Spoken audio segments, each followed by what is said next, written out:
I arrived home 15 minutes ago and was surprised that my wife Molly wasn't home yet.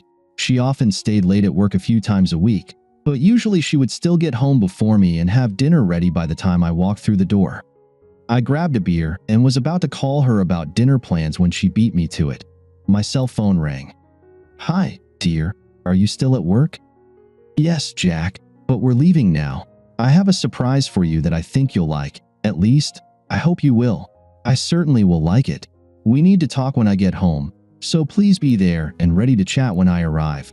I'll be home in 20 minutes. Should I start dinner or run out and buy something?" "No, Jack. We won't have time for that tonight. Maybe later. But Jack, just remember, I love you and only you, and I can't wait to see you." "I love you too and will be waiting for you with open arms." 20 minutes later, my wife Molly entered and I immediately noticed that she looked a bit disheveled. In wrinkled clothes, her stockings were gone, and her makeup and hair were a bit messy. "Wow, you must have had a tough day, Molly. You look a bit frazzled. What happened?" Molly quickly approached me, hugged me, and looking into my eyes, whispered, "Jack, you know how much I love you, and I know you love me and would do anything for me, right?" "Of course, Molly. Maybe I wouldn't kill for you, but I do almost everything else. So, what happened?" "I can't wait to hear what kind of awkward situation you got yourself into this time." "Nothing like that, Jack. Just let me finish, and when I'm done, you can ask me questions. You know how you mostly let me make almost all of our decisions, and you're so kind and loving to me that you let me do almost anything I want." "Well, over the past few weeks, I've been talking to my boss Ralph about our relationship, and he has some ideas that seemed sensible to me. He made me read several stories about submissive men who enjoy when their women dominate and how it really helps their relationships. I must admit, Jack, those stories were very erotic and really stirred my imagination." "Molly, yes, I am kind to you and allow you to make your own decisions about matters that do not change our lives or are not critical.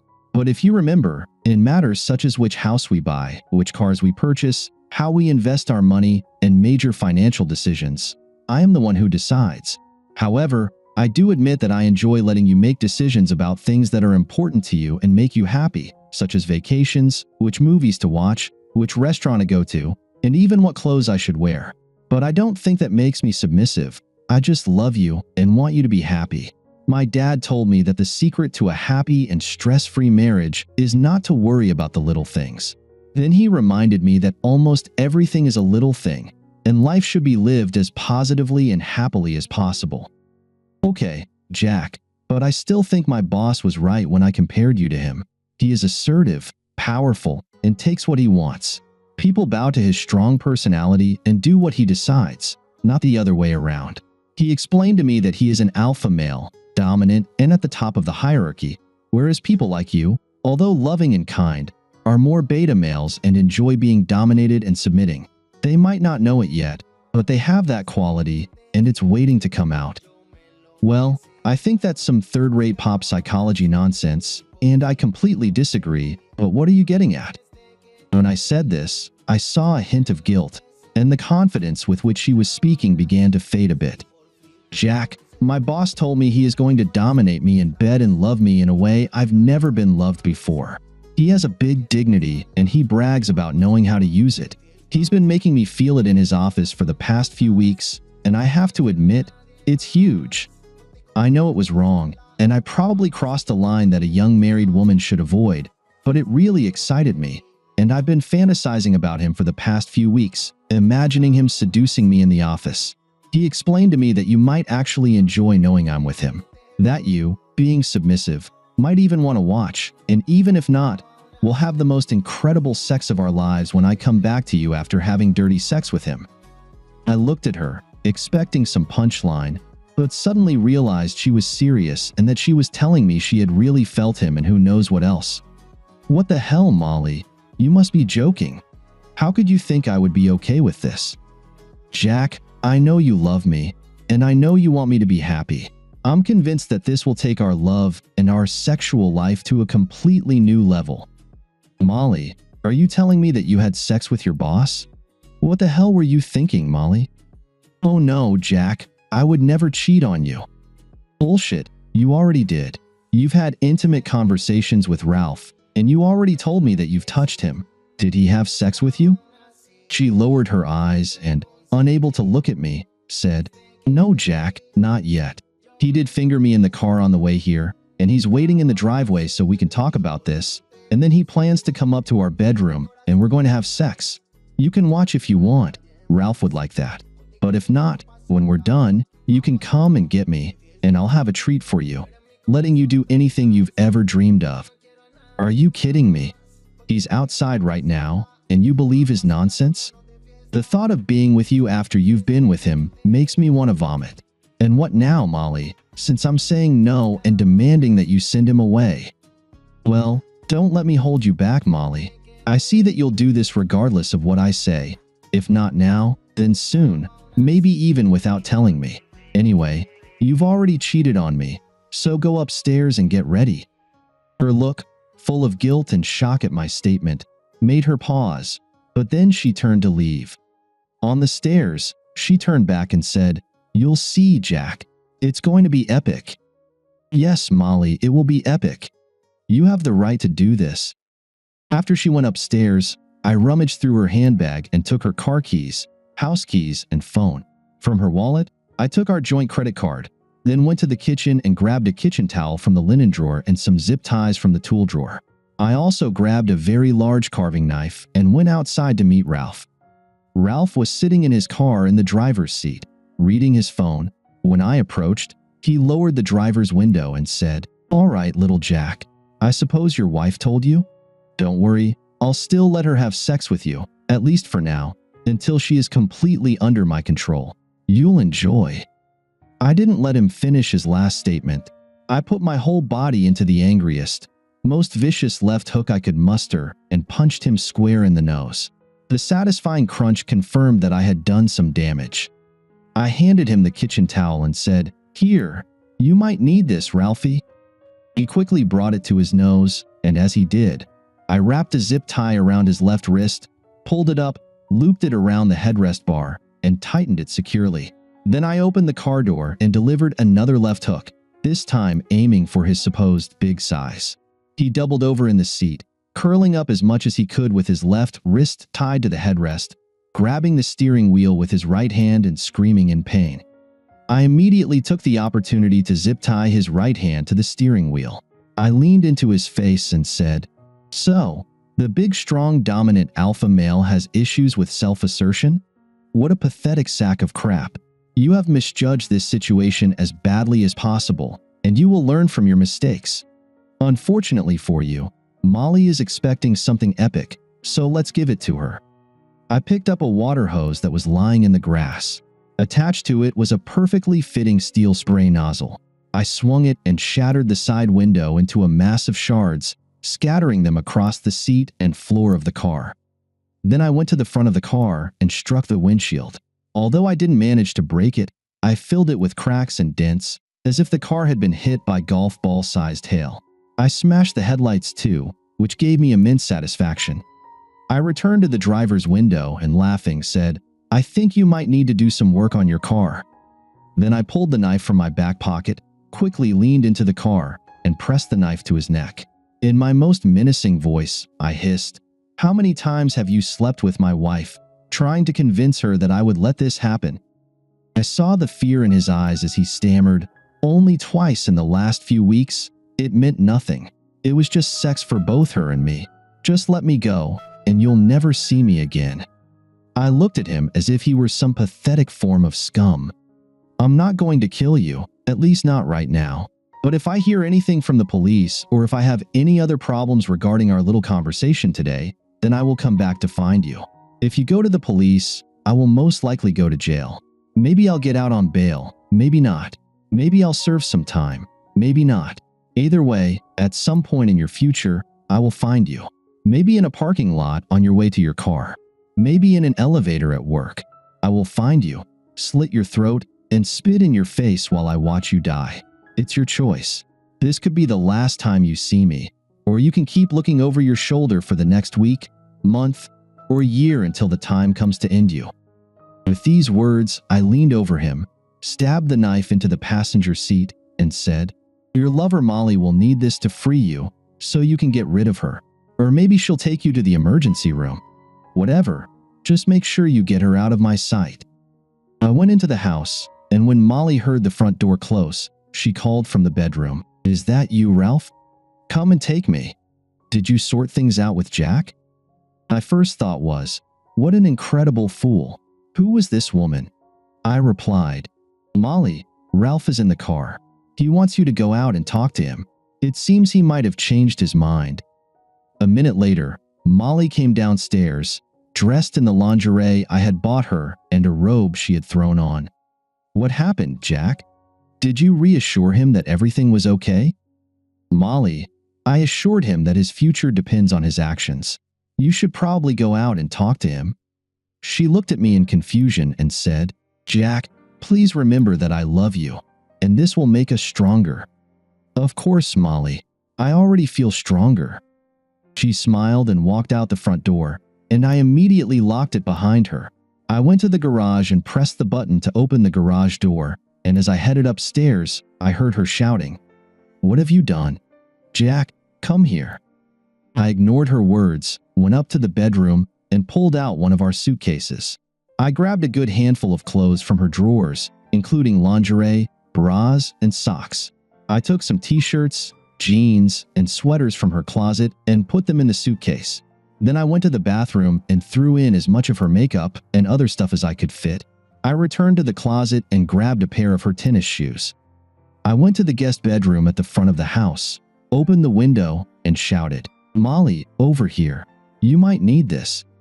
And I threw the suitcase onto the driveway. Some perfume bottles might have broken, but it didn't matter. Not my problem.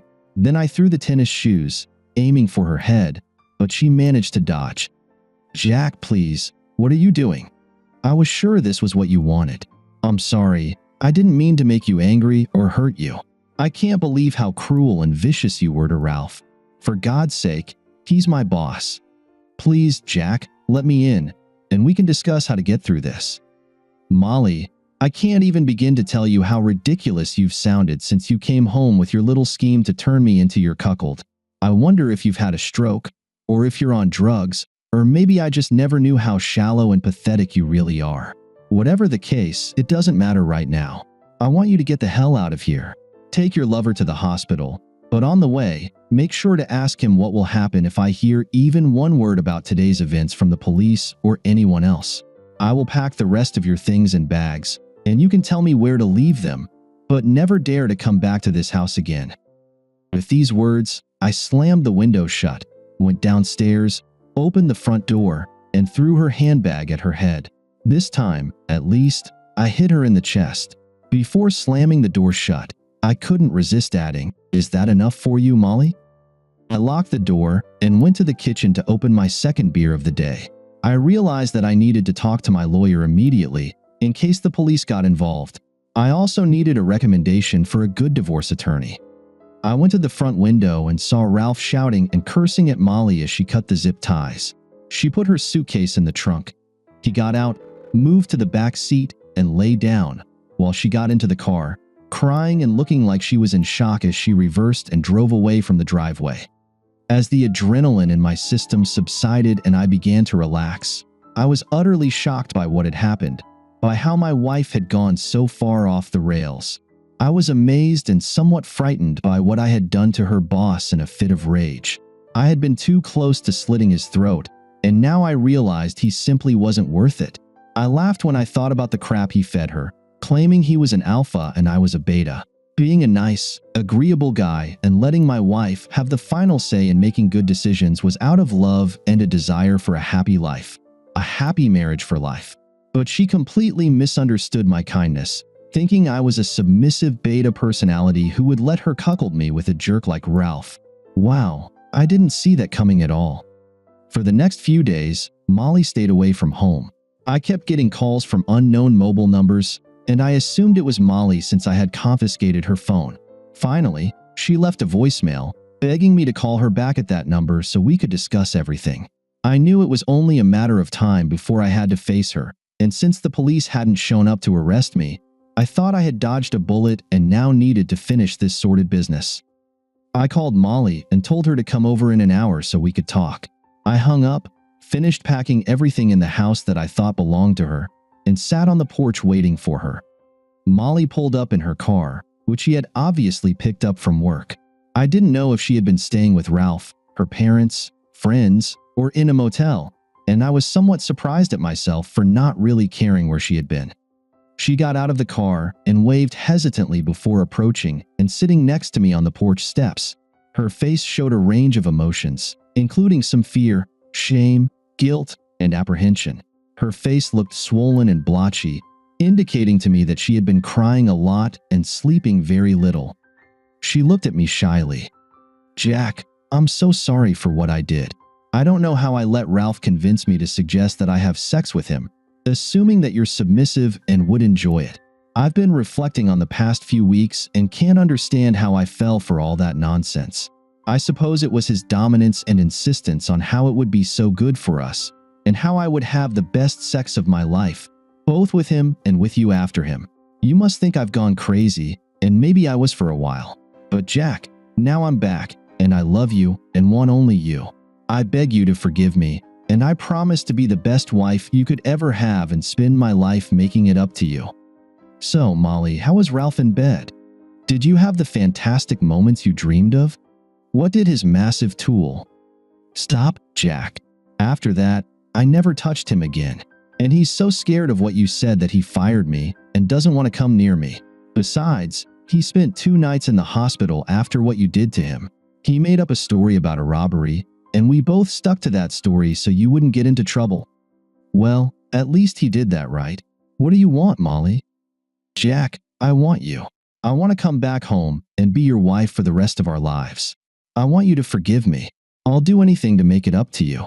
We can get through this and be better than ever, Jack. I've realized that you're the only one I could ever love, and I need you to forgive me. What do you say, Jack? Can I please come back home? Molly, I've thought a lot about this, and here's what I've decided. We were in love for 2 years and married for 3. Now, after just 5 years, you are obviously bored with our life, or at least our sex life, and you're looking for more. You might think you love me, and maybe you do, but I'm damn sure you don't respect me. You would never have thought of me as some submissive beta male who would willingly let you sleep with your boss and then clean up after him if you had any real idea of what love or respect is. Besides, Molly, you did cheat on me. Ralph said you had sex with him at least a few times over the past weeks, while he was convincing you of this alpha/beta nonsense. Your lust outweighed the vows and promises you made to me, and that's after just 5 years. What will happen in 7, 10, 15, or 20 years? How many times will you get bored and break those vows? Jack, I will never do that to you again. You already did it, Molly, so don't say never. No, I've thought a lot about this. We don't have kids, we don't have much savings, and our only real asset is the house, which has very little equity. I've decided, Molly, that the risk of staying with you is much greater than any benefit. I'm convinced it's only a matter of time before you justify another affair to yourself, and given the regrettable experience with Ralph, next time you'll just do it behind my back. I no longer trust you, and worse, I've lost respect for you. I can't be with someone who doesn't respect me and whom I no longer respect.